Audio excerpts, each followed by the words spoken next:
People often ask me how hard it is to be married to an older woman, and she just turned 80 today. It's kind of rough. Life's getting short, brother. You must be ready to meet Jesus. Amen. Hey, believe me, I know. Believe me, I know. So I missed last week. Heard Dave had a great lesson, and I know a couple weeks ago Don and Aaron, I look so forward to hearing them as they speak. I think we have a guest speaker next week. Dave will be sharing that with us. I'm toothless again, by the way, so stand a little bit further away so the spit don't get you. I had a failed implant, and so unbeknownst to me, when I went, I thought I was getting a skin graft to help support it, and they ended up having to take it out and graft some bone in it. Hal, that's just a mess, isn't it? Just a mess. She doesn't even want to see me anymore. Just so now I have to wait for this to heal and get another implant in there, and so it's going to be a long process. So my kids love to tease me about my lip. So all right. You know, I'm going to try really hard today. I know we got kind of a late start. Someone once told me there's a thin line between going too long in a sermon and a hostage situation. And we're going to begin with reading John chapter 4, verse 31, which will serve as the premise of our conversation this morning. Jesus is coming down toward the end of his ministry. The book of John is primarily the last couple weeks of the life of Jesus. And so you might think why he's saying some of the things that he does early in the book of John, but it's really the last few weeks of his life. He comes down in chapter 4, verse 31. They looked for Jesus, couldn't find him. When they finally found him, it says, "In the meanwhile, the disciples were requesting him, saying, 'Rabbi, eat.' But he said to them, 'I have food to eat that you do not know about.' The disciples therefore were saying, 'No one brought him anything to eat, did he?' Jesus said to them, 'My food is to do the will of him who sent me and to accomplish his work. Do you not say, there are 4 months, and then comes the harvest? Behold, I say to you, lift up your eyes and look at the fields, that they are white for harvest. Already he who reaps is receiving wages, and is gathering fruit for life eternal, that he who sows and he who reaps may rejoice together. For in this case the saying is true, one sows and another reaps. I sent you to reap that which you have not labored. Others have labored, and you have entered into their labor.'" You know, as Christians, we really have the greatest gift the world has ever seen in Jesus Christ, don't we? We have the most wonderful, incredible gift. We sing like it's true. We pray like it's true. Those of us who teach and preach like it's true. And it is true. We have the most awesome, profound, wonderful gift that you can imagine the world could possibly have received in Jesus Christ and what he's done for us. And yet, it kind of begs the question, be that as it may, why then has the church been losing ground? Why is there a decline in Christianity? Now, I know a lot of times these numbers come out and they have a lot to do with church attendance and affiliation. And there are a lot of other ways to measure Christianity than church attendance. Obviously, you can go to church and not be faithful. But it is one of the most obvious ways in which we can kind of take a look at this and know where we're at.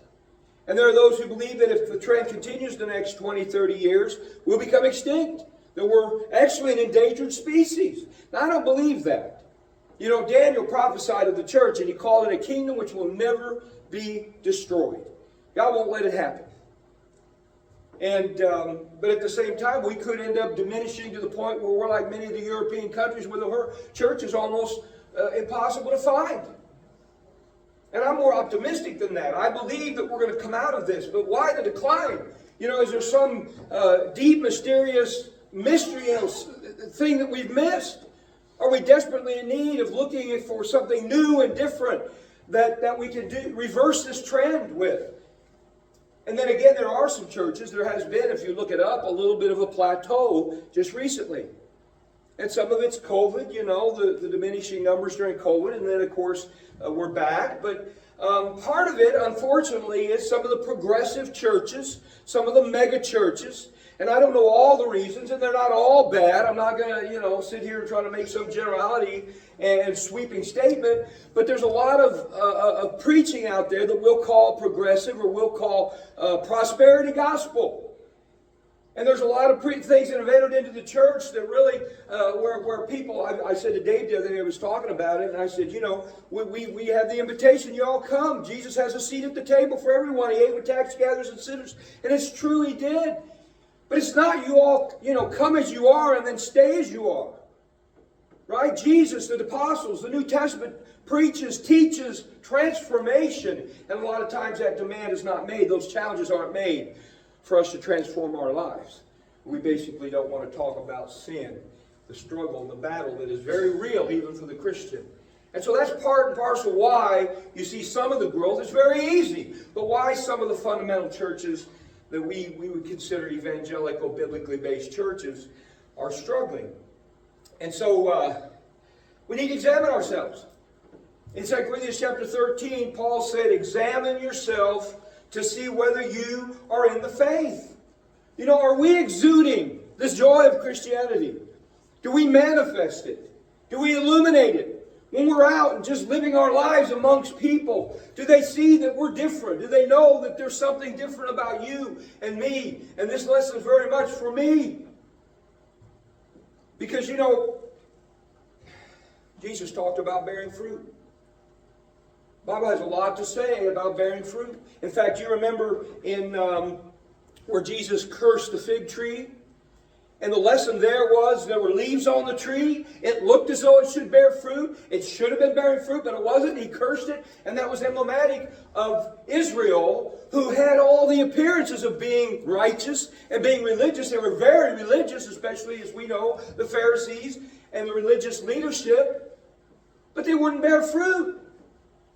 And so it was deceptive. And as we see in Matthew chapter 23, as Jesus condemns the Pharisees, he says, you're whitewashed tombs. On the outside, you look good and clean, but on the inside, you're full of dead man's bones. And then really, there's nothing more direct than when Jesus said in John 15, he said, I am the vine and you are the branches. Whoever does not bear fruit will be cut off and thrown into the fire. We must bear fruit. In Galatians chapter 5, we think, well, that's the fruit. Peace and joy and love and kindness and gentleness and faithfulness. And that's really not the fruit that Jesus is speaking about. Jesus is talking about the fruit of other people. The impact that we are to have on other people's lives. And so we can't live in our little corner of the world isolated and just enjoy our gifts. We all have gifts here. And so we get together and we're seeing, the fruits of the Spirit in one another. And they're like, so brother so-and-so, he's so kind. Brother so-and-so, he's so patient. Brother so-and-so is so faithful. But it's not here. It's not this building that Jesus is referring to when he's talking about bearing fruit. The New Testament knows nothing of the New Testament church, of the church, or of a Christian that is not connected to the world and impacting the world and other people. It just doesn't know of any that kind of Christianity. And so it raises a question. What do we do? I'm going to have some evangelistic sermons coming in the next few months, but I want to begin with really what I want to call the most fundamental principle in all the scriptures, and that's a farming principle, reaping and sowing. And so I have 3 points. Can we reap without sowing? Jesus, the model of that principle. And 3, preparing the field. Can we reap without sowing? Well, obviously we cannot, right? It's a rhetorical question. Can you reap without sowing? No, you can't reap without sowing. It's a law of nature. And yet we've acted in the last few decades in the church as though that were true. And I'll tell you why I think part of it's true. And I'm no expert, but I'll tell you what, when you look at America and you realize that, over the last 250 years since our conception, we started with Christians, pioneering to this country for the purpose of religious freedom. And Christianity has flourished at different times. But the world knows, and the United States particularly with our media and everything, we know what the gospel is. Unbelieving people know the basic tenets of Christianity, that Jesus died, that he was God incarnate, who went to the cross and was raised from the dead. They know that. So what do we think? Well, people already know the gospel. We don't have to preach the gospel anymore. But Romans 1:16 would beg to differ when he says the power of God is the gospel. It doesn't matter whether they've heard it before. It's still the power of God unto salvation. We think, well, everybody's heard the gospel, so all we need to do is wait for them to come around and come to church and finally say, I'm going to get baptized. And that's, kind of the extent of our evangelistic approach these days. We talked about the Northeast and the Northwest for years, I remember, because 75% of the population are unaffiliated with Christianity or with the church. And we think, wow, the fields are ripe at a harvest. But it begs the question, who did the sowing? Who were the sowers? If the fields are white at a harvest, who did the sowing? And then we go to the book of Acts and we see in chapter 2, 3,000. Of course, they were counting the men, the family head, the men, so you had 3,000. 2 chapters later, chapter 4, you had 5,000. Then they went from one level of math from the Lord added to the church daily to the number of disciples were being multiplied. Then you go to chapter 8, and persecution drove the church out, and there was an evangelism explosion. Again, as we said the last time I was up here in Jeremiah 29, God took somebody evil like Nebuchadnezzar and accomplished his will and his purpose. And in the end, he said it was for good. And he did the same thing in Jerusalem when he drove with persecution the church out and spread to Judea and Samaria and eventually the rest of the world. And so there was this evangelism explosion, as we call it. And we think, wow, wouldn't it be wonderful? What if we could do that today? Why can't we do it today? How did they do it? Well, the answer is really not that difficult. When you look at Matthew, Mark, Luke, and John, Jesus was in that field sowing for 3 years. And really, you could say his entire life was spent in that field, preparing it. And he comes down at the end, he comes down at the end of his life now in John 4, and he says to his disciples, look over yonder, and look over here, and look over there. The fields are white unto harvest, the workers are few. The harvest is plentiful, but the workers are few. Pray the Lord of the harvest will bring forth workers. He says it's time now to take the blade and go in and reap the harvest. And he says in this case the saying is true. One sows and another harvests. Another reaps. You see, there's a work of sowing and there's a work of reaping. And before Jesus, there was John the Baptist. And before John the Baptist, there were prophets for hundreds of years working that field. Why didn't it happen 30 years later? Because it wasn't ready. John, in his letter, said, in the fullness of time, God sent forth his Son. The time was right for Jesus. And then he spent time getting that harvest ready. And then we see the harvest in the book of Acts. He said, you're going to reap in fields. They weren't the ones that did all the sowing. The sowing had been done. And so when you read the book of Acts, you say, well, let's replicate that. It's hard to replicate that if we haven't taken care of the first part of the process. And so are the fields ripe unto harvest in Muncie, Indiana? Are the fields ready? Have we found a way to reap in fields in many cases that have not been sown in? I mean, does that make any sense? Can you imagine walking down a country road one day and you see Farmer Bill coming down on his combine? Sorry, Bill. You do like Purdue, though. He's coming down on his combine and you say, Farmer Bill, where are you going? Oh, I'm going to go reap my harvest. My fields. He said, well, I'm not aware that you sowed a seed. Oh, I'm not into sowing seed. I didn't sow any seed. I'm just into harvest. Well, we think he's crazy. And yet we've kind of done the same thing. We've been so oriented toward the reaping. We spent most of our time, our energy, our money, our finances, we've invested entirely in the reaping process. When I was growing up and wanted to get evangelistic, I listened to Jewel Miller film strips and some of the correspondence courses that were out there, and I sat down with different people, my dad being one of them.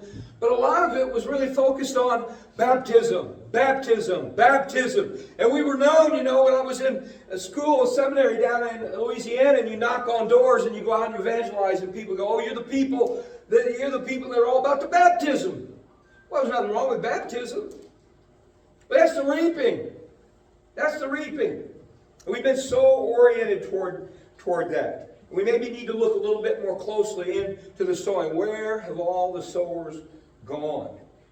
And if we've neglected that part of the process, maybe we've neglected a large portion of the Lord's people who may not be great at reaping, but they're great at sowing. So we have a class on evangelism. And I'm not saying it's all bad, because I've been in some classes, and, Jack, when he was here, different things that focused on sowing and some of the other aspects of getting to that point.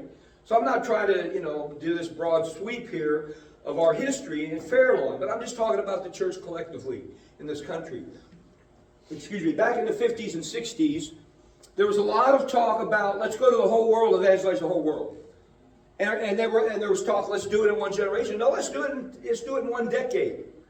And so they went out. But can you imagine, and by the way, there were a lot of evangelistic, missionary, societies and works that were established during that period of time that are still going on today, that are ongoing.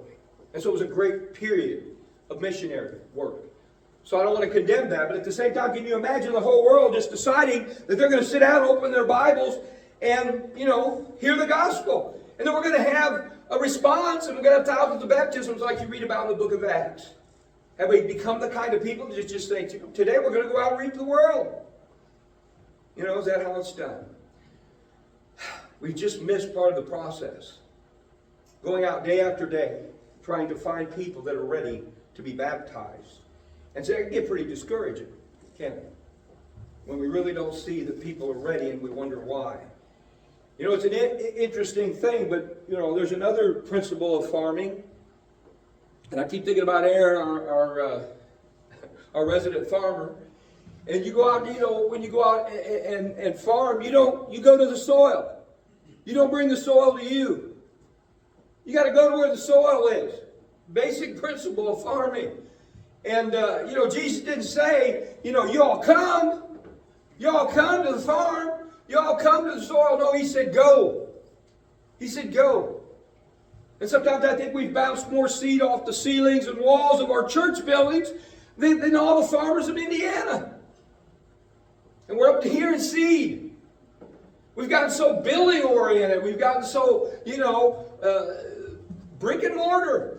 We've even got people, I had a guy down in Bedford when I was there, but always talked about the church and call it the sanctuary. Called it the sanctuary.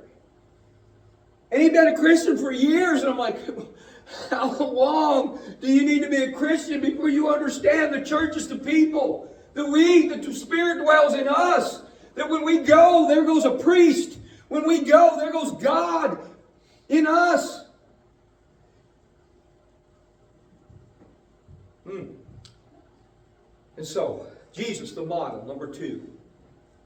Reaping and sowing. We need to spend more time on the sowing. But Jesus, the model, we're going to get back at that a little bit when we talk about, here in my last point, preparing the field. But there's another very important principle here, and that is that God gives life through people. Now, it's true that there were times when God sent angels. And, of course, we're all familiar with Sodom and Gomorrah and the angels that went there and what happened there. Sometimes angels visited earth in the form of people. But most of God's work in this world was through the mouths of prophets and through kings and leaders, His people and priests. That's how God works. He didn't give us a book. Yeah, we have the Bible. But long before the Bible was ever written, in the first century when it was compiled and sent out to the churches, what did God do? He gave us a person. He didn't say, here's this is the way, this is the truth, and this is the life. He sent Jesus, who said, I am the way and the truth and the life. He sent us a person. What a statement of the value and the love that God had for human beings to become a human being and to use a human being to reach other human beings. What a statement about the love that He had and the value that He had in a person. Jesus was a person. He was a model person. He was everything a person should be. And remember the Mount of Transfiguration? Jesus goes up there and he makes a statement to 3 of His apostles who were with Him. And God speaks from heaven and says, this is my Son. And I want to tell you something, world. I like Him. This is my Son in whom I'm well pleased. Hear Him. Listen to Him. When you want to know what I had in mind when I created you, this is it. Look at Him. He's a perfect human being. And that's why in 1 Peter, Peter tells us, listen, you've been called for this purpose. Since Christ suffered for you, leaving you an example to follow in His steps. He sent Jesus, and then He said, now I want you to mock Him. I want you to replicate Him. I want you to copy Him. People all over the world are wondering, what do I have to do to be whole? What do I have to do to deal with depression? What do I have to do to deal with anxiety? How can I go to sleep at night? How can I be what God wants me to be in the world and on my job and with my neighbors? And God says, look at my Son, in whom I am well pleased. Yeah, you say, well, I know Jesus, He fed the hungry, the multitudes. He healed the sick. He made the blind to see. He made the lame to walk. He did all these things. But what was his life about from the time he got up in the morning to the time he went to bed at night? Moving in the direction of people. Seeking people. To see what the potential was in human beings. To bring out what God had built in them when He created them. To make them what He intended them to be. You know, the book Dave and Cheryl were exposed to when they first became Christians, Master Plan of Evangelism.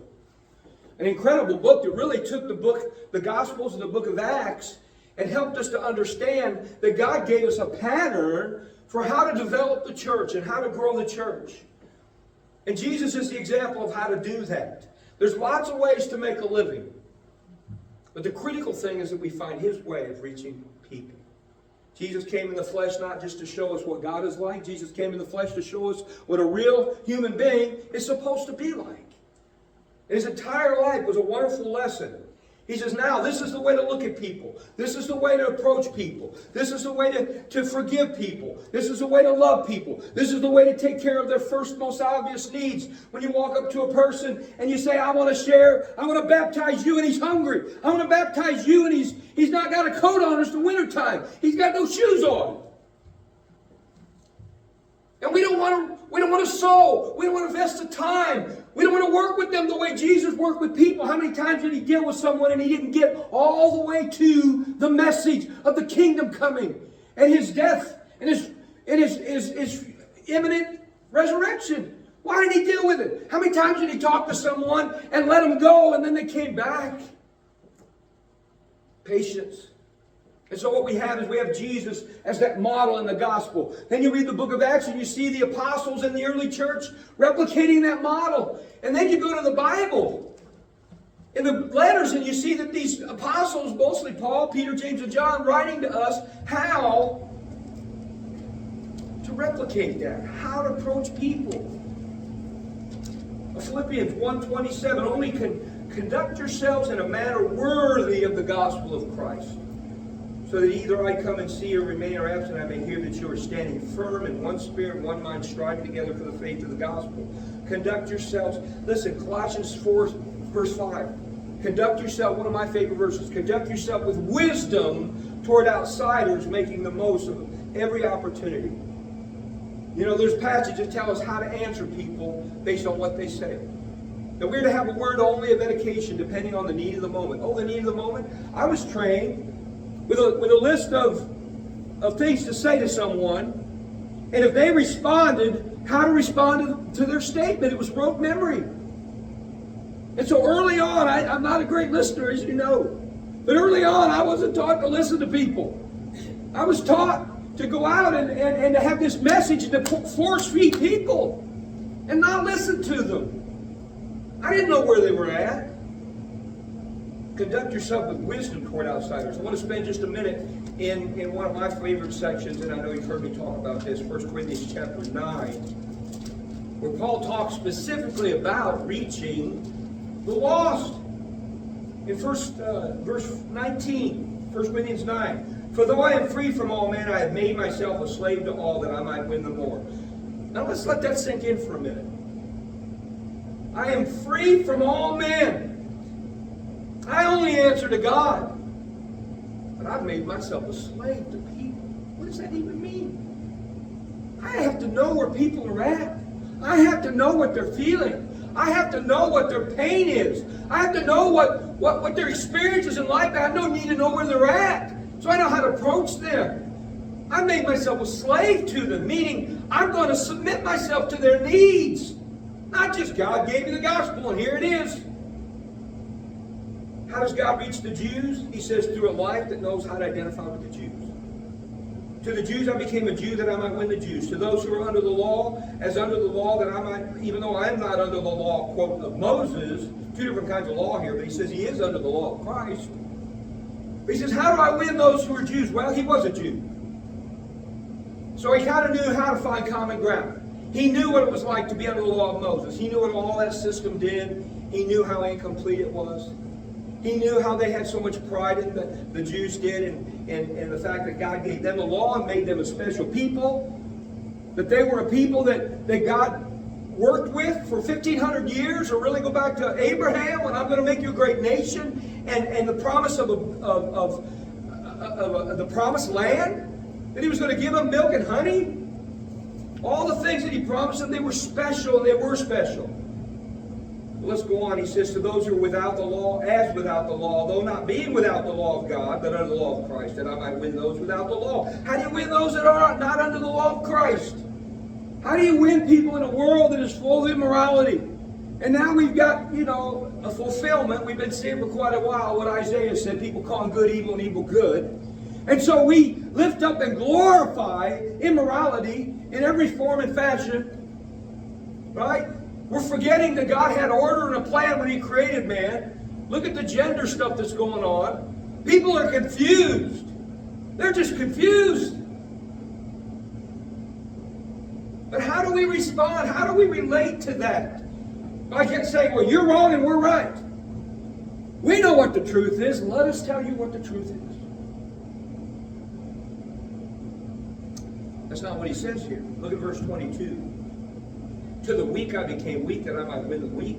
I become all things to all men, that I might win some. And we're going to win them all. I become all things to all people, but I'll win some.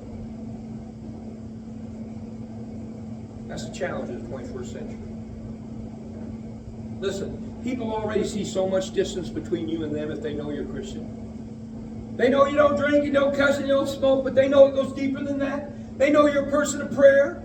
You're saying to people, listen, let me pray for you. I don't know if you're a praying person, but I pray. I'm going to approach the throne of God on your behalf tonight. And I'm going to pray for you. And they know these things about you. And they already feel like, boy, that's such a righteous person. That's such a good person. But I could never be that. And they see so much distance and they're discouraged. They think, I could never be you. And they see this distance. And sometimes when we start beating people over the head with the truth, it pushes them further and deeper into depression, into hopelessness. Listen, Paul knew what the gospel was. Paul knew what the Word of God was. He knew what the truth was. He knew all of it. But the problem that he felt like he had to address was, how do I put my life in proximity to the lives of the people around me so that I don't repel them and push them away and turn them off or make them feel even more hopeless because they could never be me?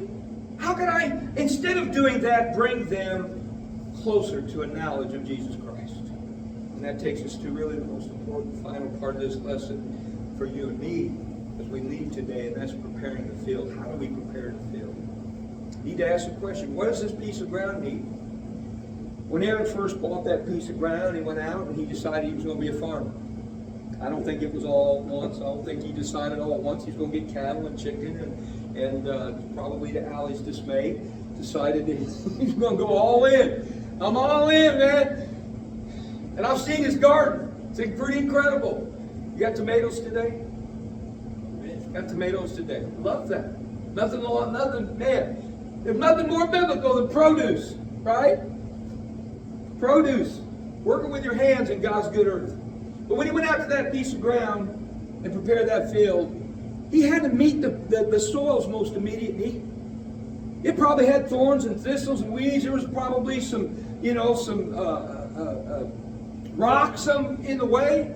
He didn't just go out there and get a bag of seed and start slinging a bag of seed. But really metaphorically, that's kind of what we try to do sometimes as a church. Let's just go out and sling seed everywhere. And if there's a visitor in here, I've always been concerned about my sermons if someone visits. Because it's really for the body. You think, whoa, what's he even talking about?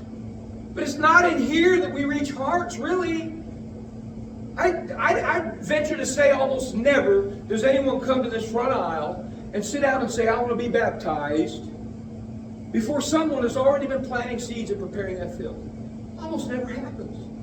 We had a young lady who's got a sick child here. Dave went over and knocked on her door and asked her about a van that was out here, whatever.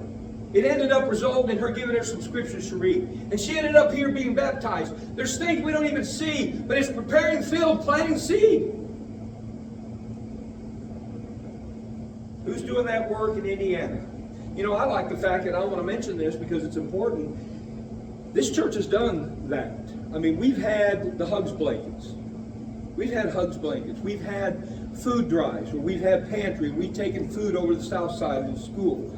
That's preparing the field. That's planting seeds of benevolence. And I've always appreciated the hard work that those people do in that. And maybe they don't see the immediate results because you don't always see them. It takes time and it takes patience. You know, I mentioned Chad McKibben a few times because, you know, going back 25 years ago when I first met him, I talked to him about Christianity. He wasn't interested. And, you know, I felt like I was planting some seed there. And I'm not taking credit for it, but he has this lovely lady that comes along in his life and gets him to go to church with her. And eventually becomes a Christian. But it took a long time. It took a long time. And you know what he did one day? He called me up on the phone because he had cancer. And that's how I found out about his conversion. I said, are you worried about that? Because it was melanoma. I said, that could be a distance. You worried about that? Nope, not worried. And then he showed me on his phone his baptism. I thought, wow. He called me up not too long. Last winter, it was still cold. He said, where did I get that Hugs blanket from you guys? How did that happen? He said, I'm sick. I'm laying here coughing, got a virus, and this thing is keeping me so warm. I want to know more about it. And so I put him in touch with Jenny Leach and with Debbie Houston, and he dropped, I ain't going to give you a figure, but he dropped hundreds of dollars into some blankets. There's a man who's bearing fruit now in his life. It took some time. Any firm will tell you have to have a good relationship with the field. You know, my dad, I remember I wanted to be a gardener because my dad was a gardener. I thought, I always tried to be more like my dad. I never got there, right? Remember that song? The leader of the band. That's me. That's me. You know, always trying to be like my father and never felt like I got there. But I remember planting this garden and thinking, man, I'm excited about this. I'm going to be so proud when my dad sees this garden. And I planted some broccoli. And I remember that broccoli getting up there and it flowered. And I cut that flower off the top and we made some broccoli, you know. And I went home not long after that in the summer, and I went back to Dad's garden, and it was taking up half of his backyard by this time. We used to grow up and play ball in the backyard, and the ball would go in there, and we'd trample on his fence. Nothing gets you in more hot water than to trample on Dad's garden. But I walked over and I said, Dad, I've got broccoli, and it's up to here, man. I'm so proud. His broccoli's like this. It's like a shade tree. And I'm like, what?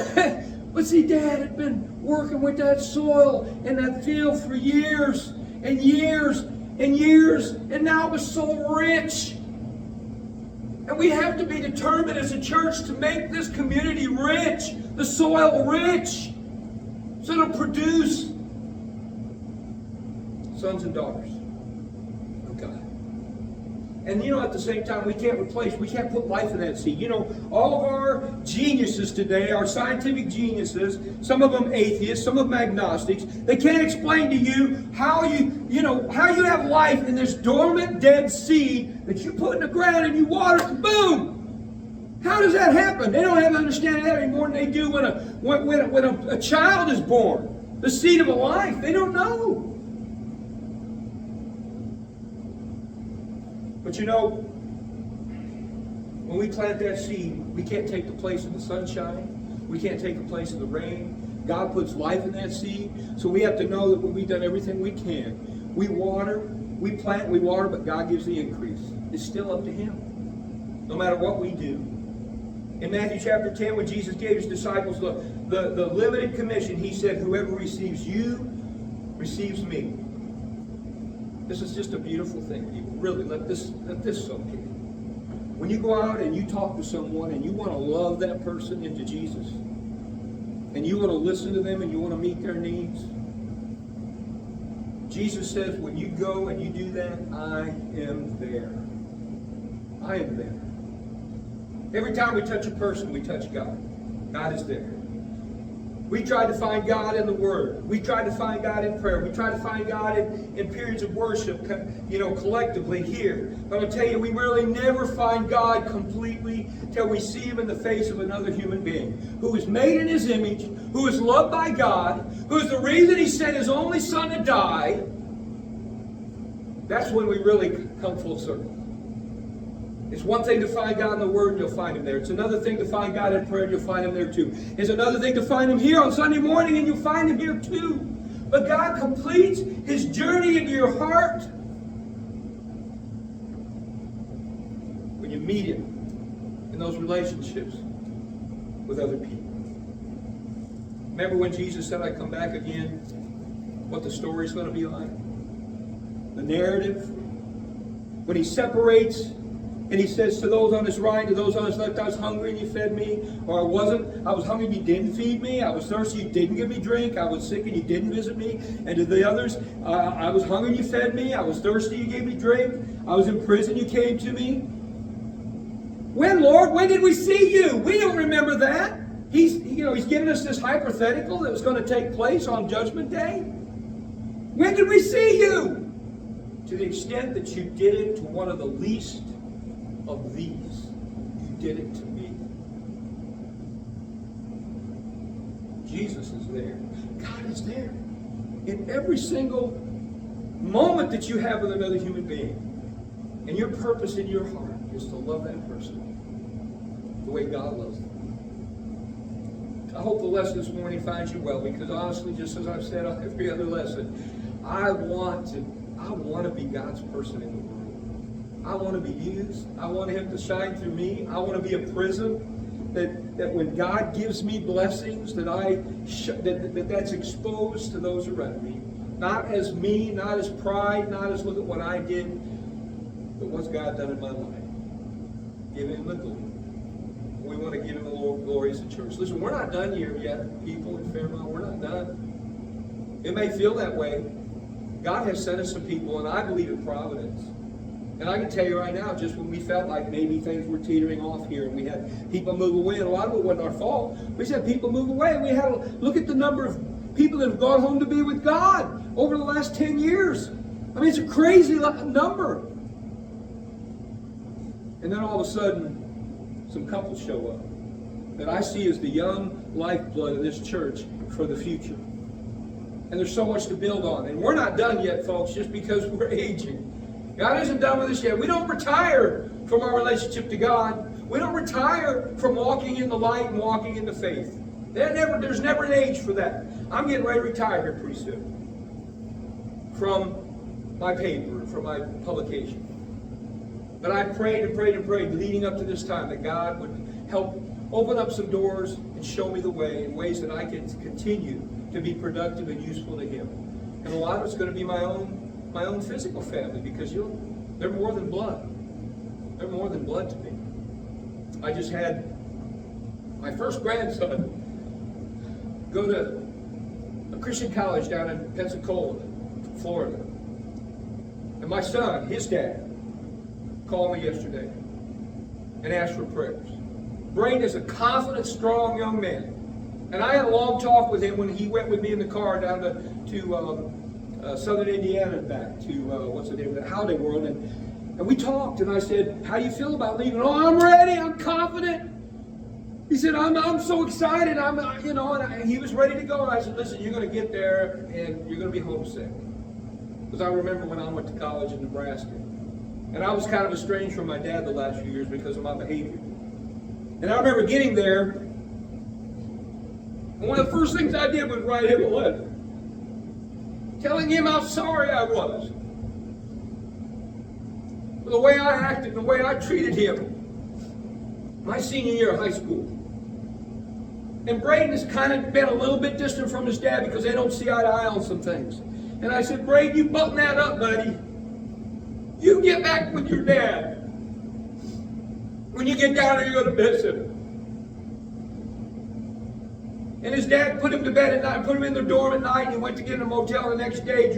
Justin came back to Braden to say goodbye to him, and he doesn't cry. He didn't take after me, thankfully. He doesn't cry so much. But tears were strolling down his face to say goodbye to his dad and know that he was 11 hours away from his family. So I called him up.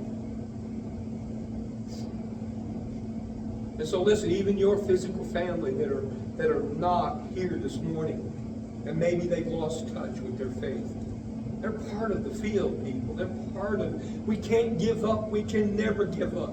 Sometimes it takes 10, 20. My mom, I was 16, 17 years old before she came around.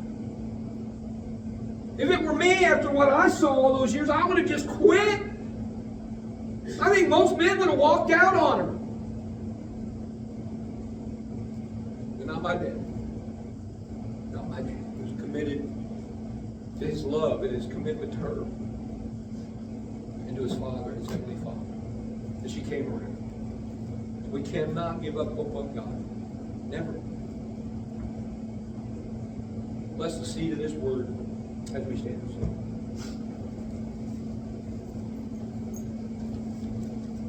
Have you a heart that's weary, attending our Lord?